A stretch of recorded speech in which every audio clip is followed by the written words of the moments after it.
ஓம் சக்தி. சக்திகள் அனைவருக்கும் என்னுடைய அன்பான வணக்கம். சக்தியில் நம்ம பூஜை ரூமில் கம்ப்யூட்டர் சாம்பிராணி படுத்தணும் இல்லைங்களா, அது இனிமேல் விட்டுருங்க. ஒரு பக்தர்கிட்ட அம்மா சொல்லிக்கிறாங்க, இந்த கம்ப்யூட்டர் சாம்பிராணி படுத்தாதீங்கடா, அதில் வர்ற புகை எனக்கு இருமல் உண்டு பண்ணுது, இருமல் நிற்காம வருது அப்படின்னு அம்மா சொல்லிக்கிறாங்களா. அதனால் இந்த கம்ப்யூட்டர் சாம்பிராணியை பயன்படுத்த வேண்டாம். அடுத்த சக்தியில் கோவையை சேர்ந்த சக்தி, இவங்க சக்தி பல கிராமங்களில் அம்மா உத்தரவுப்படி கிராம வழிபாடு செய்து அன்னதானம் செய்வார்கள். நிறைய பக்கம் செஞ்சுருக்கிறாங்க. அதன்படிங்க சிவகங்கை மாவட்டத்தில் ஒரு கிராமத்துக்கு போய் செஞ்சுருக்கிறாங்க. அங்கே ஒரு பெரிய சிவன் கோயில் இருக்குது. சிவன் கோயில் முன்னால் பெரிய தெப்பக்குளம் இருக்குதுங்க. அந்த கோயில் ஒட்டிய மைதானத்தில் ஊரை கூட்டி அம்மா முறைப்படி கிராம வழிபாடு செஞ்சுங்க, அன்னதானம் எல்லாம் பண்ணி முடித்தாங்க.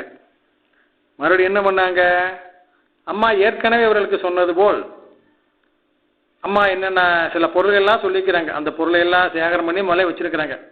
அதையெல்லாம் அந்த பூஜையில் வச்சுருந்து அதில் எல்லாம் ஒரு இலையில கொண்டு வச்சு அதை தெப்ப குளத்துக்குள்ள கொண்டு இறங்கி தண்ணியில் விட்டுருக்குறாங்க. மூலமதம் சொல்லி குரு போற்றி சொல்லி அதையெல்லாம் தண்ணியில் விட்டுருக்குறாங்க. அம்மா சொன்ன செஞ்சுட்டு வந்துட்டாங்க.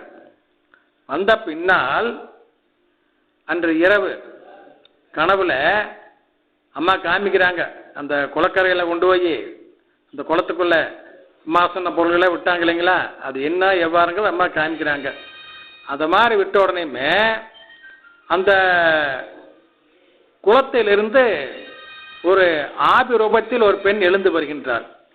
எழுந்து வந்து சக்தியை காலில் விழுந்து வணங்குகிறார். அந்த பெண்மணி, ஆபி ரூபத்தில் உள்ள பெண்மணி பிறகு நல்ல உருவம் அடைகிறார். ஆபி ரூபத்திலிருந்து நல்ல உருவம் அடைந்து சக்தியை வணங்குகிறார். வணங்கிய பின்னால் அவர் மேலுலகம் செல்கிறார். நன்றி கூறிவிட்டு மேலுலகம் செல்கிறார். அதுக்கு என்னவங்க யாரு என்ன அப்படின்னு பார்க்கும் பொழுது அம்மா காமிக்கிறாங்க. அதைகளும் என்ன அப்படின்னாங்க, அந்த பெண் பல ஆண்டுகளுக்கு முன்னால் தன் சகோதரர்களால் வெட்டி கொலை செய்யப்பட்டவர் அந்த குளக்கரையில். எப்படிங்க, அந்த பெண் உத்தமி. ஆனால் அந்த ஊரில் இருக்கிற சில சில்லுவண்டி பசங்க அந்த பிள்ளைய தகாத வார்த்தையெல்லாம் சொல்லி கேலிங்கண்டலும் பண்ணி அந்த பிள்ளைக்கு கெட்ட பேர் பண்ணி விட்டானுங்க. அதை கேள்விப்பட்ட அண்ணன்மார்கள் சகோதரர்கள் என்ன பண்ணாங்க, நம்ம தங்கச்சி தான் தப்பாக இருப்பாளாட்டுன்னு சொல்லி சந்தேகப்பட்டு அவளை கொலை பண்ணிட்டாங்க. அடுத்து மட்டும் இல்லைங்க, இப்படி அந்த இடத்துல நடந்ததுனால அது ஆவியாக அங்கே அலைஞ்சிக்கிட்டு இருந்தது. அந்த ஆவியை அலைஞ்ச அந்த பெண் சும்மா இருக்குல்லைங்க, தன்னை கொன்ன சகோதரர்களையும் தனக்கு பழி சுமத்தி அந்த சில்லுவண்டி பசங்களையுமே எல்லாத்தையுமே அதுவுமே முடிச்சு கட்டிருச்சுங்க. யாரும் உயிரோடு இல்லை. இதெல்லாம் நடந்த பல ஆண்டுகள் ஆகி போச்சுங்க. அந்த ஆவிக்கு விமோச்சனம் கொடுப்பதற்காகவே இந்த பூஜையை அம்மா அங்கே செய்ய வச்சுங்க.